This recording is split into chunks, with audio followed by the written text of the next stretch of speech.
a wonderful evening to see so many wonderful Democrats out this evening. And we're delighted to have a very special guest with us this evening. First, I want to clarify one thing.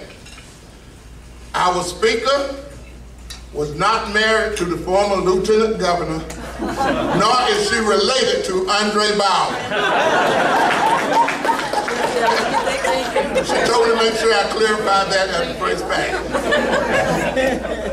This is definitely a new trailblazer that's coming in that's going to really make a difference here in our state.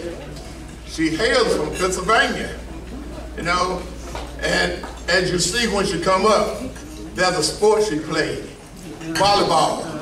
So you'll notice, you know, she's an athlete. You know, she went to Indiana University in Pennsylvania. Terrific volleyball player there. Then she heard about this wonderful state in South Carolina. So she came down to South Carolina and went to grad school. So she did grad school there, here in South Carolina. She loved the weather so good she decided to stay. You know, she got involved once she finished her master's at Carolina. Then she decided to get involved. She has a gym. As you notice, people are working out all the time. She's also an IT manager. When Bill had the problem, she said, if he ain't do it, I'll get it fixed. She's an IT manager. She decided to run for office. She ran for city council in Columbia, and she was not successful. But that didn't stop her. You know, that just gave her encouragement. A lot of times you run the roads on the block, people give up. But a lot of times it just makes you strong. I'm going to go for something else. And she did. And she ran for House of Representatives from District 75.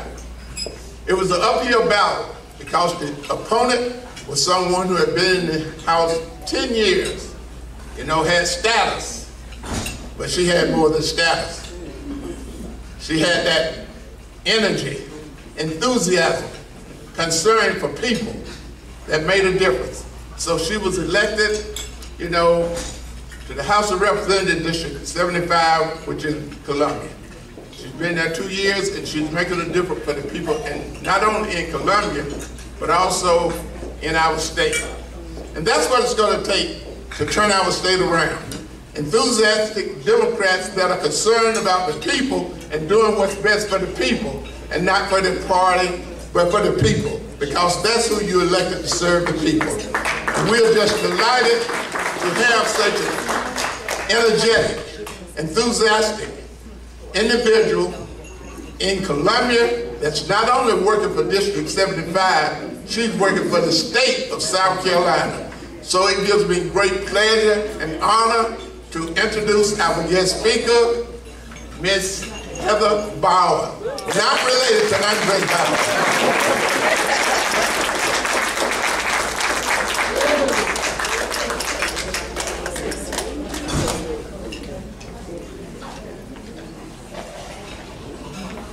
So I asked Nicholson, we're sitting together just catching up, we were learning about each other. I was like, you know, what are you doing these days? He's like, well, I'm retired. But I'm on this board, I'm on this board, I'm doing this, I do Wheels on Wheels. I'm like, you're not retired. Thank you for the work you do in the community, and thank you for asking me to be here. Close the mic.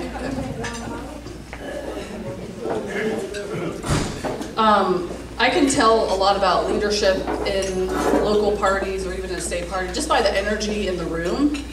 And that has all to do with the leadership. So those who are part of this party, who volunteer, who show up and do the work, congratulations to you all. This is the most energetic room I have been in.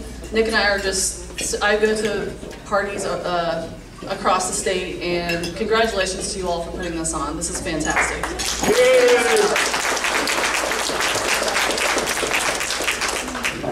So Bill also wrote my speech. I'm just kidding, I did not.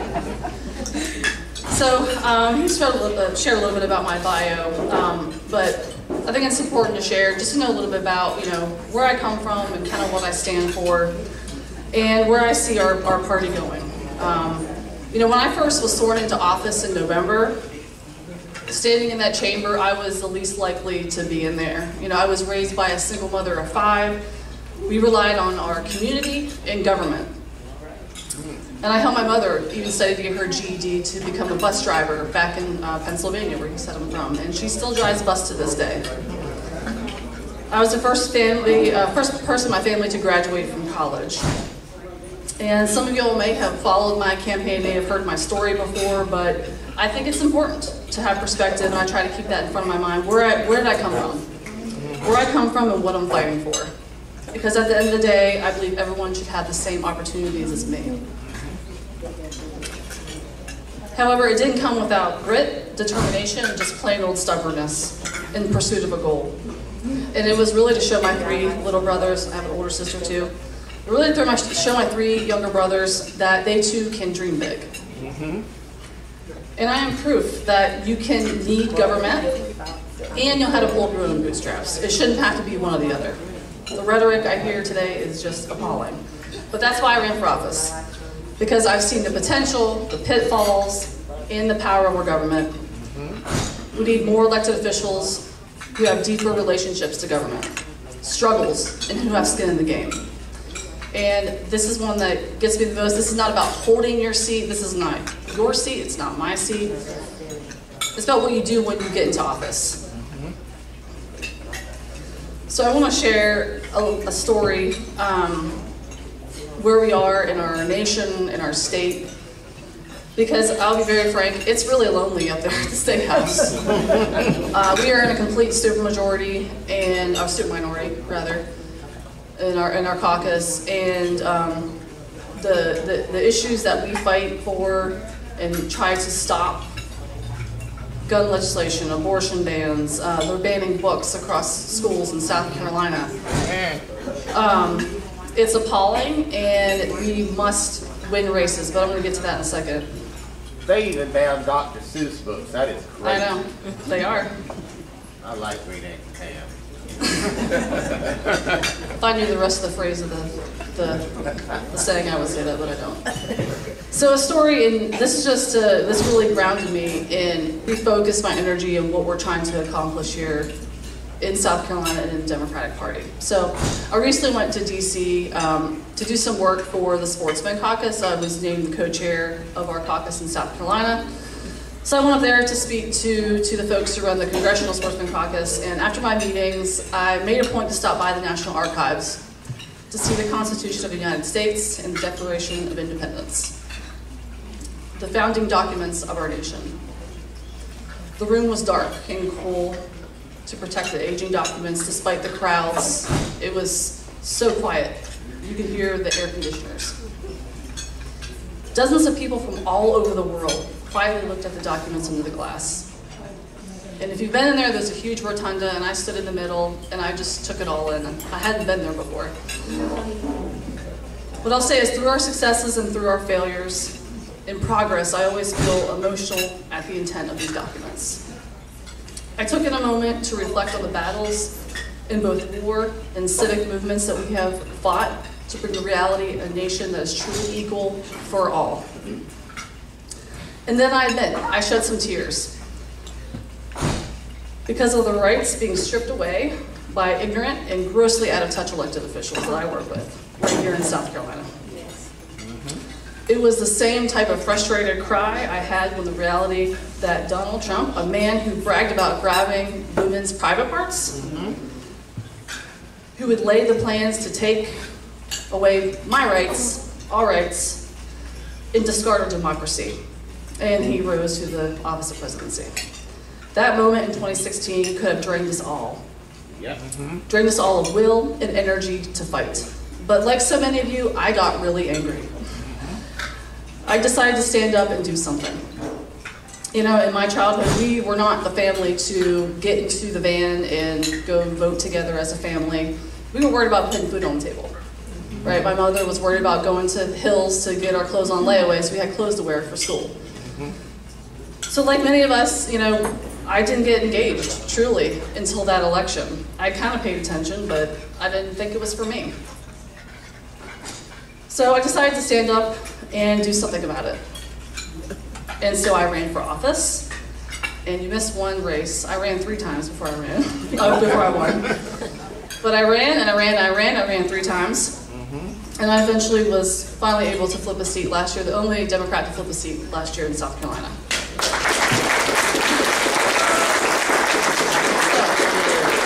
Those that know me, I'm always trying to get work done. So, young folks at Lander, they're going to be starting a Democratic, I guess, group in Lander University. Yes. So I'm always trying to connect the dots. And when I was asked to come here and speak, I was like, Bill, I'm going to talk about how I won, how we accomplished what we did in flipping a 10-year Republican incumbent who was born a millionaire. We literally beat the patriarchy in that race. We can do it here too. So how we won, and I would urge you to go back and look at those campaign videos, because I'm sure that you all, who works on campaigns here? Who volunteers? Who knocks doors? Who makes phone calls? Who writes checks? A lot of you probably, right?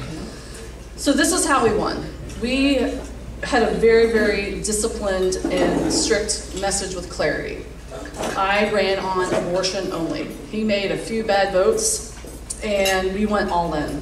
And we were not afraid to go head first. So my message to us, we are a party of love and acceptance and wanting to care for all, but we have to be tough.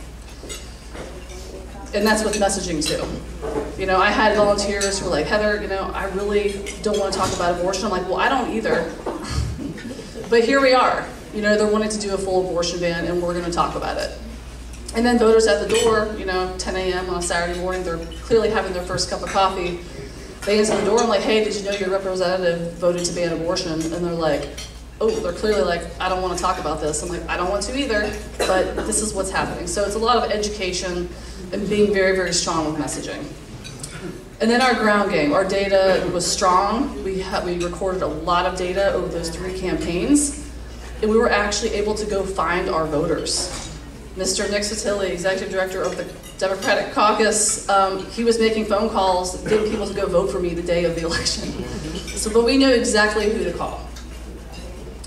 And what we focus on also is dividing their coalition and not ours.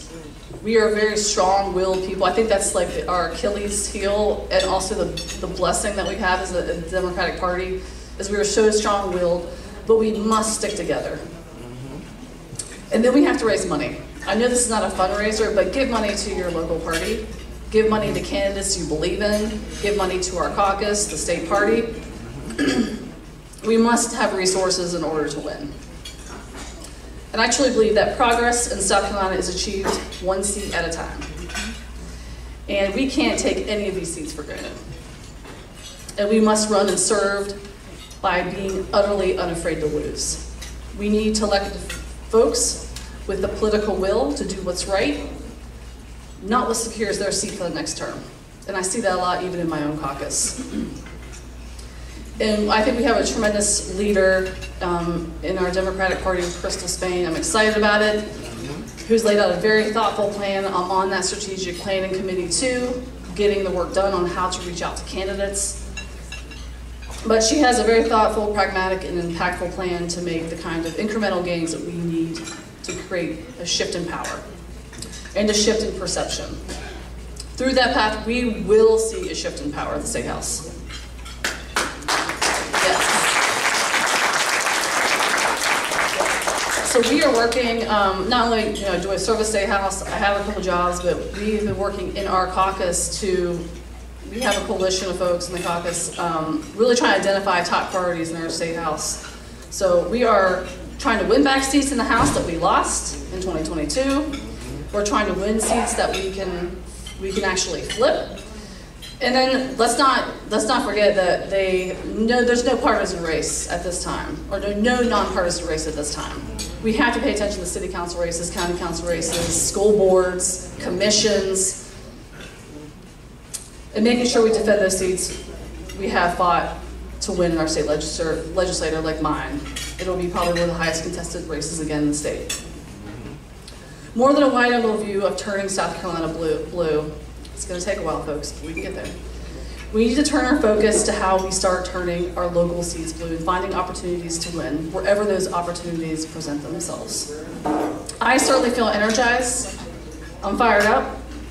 heading into this next election cycle, and I hope you do too, because we're going to need your help. And someone who has a lot of experience at this is Prior Rep Parks, who I've followed and look up to you. And I'd love to ask her to come to the stage, but I will just conclude with saying thank you for having me. I'm extremely energized, and y'all are amazing. This has been a great group, Bill. So thank you so much for having me. And I'll ask Rep Parks to come up here and join me on the stage, please.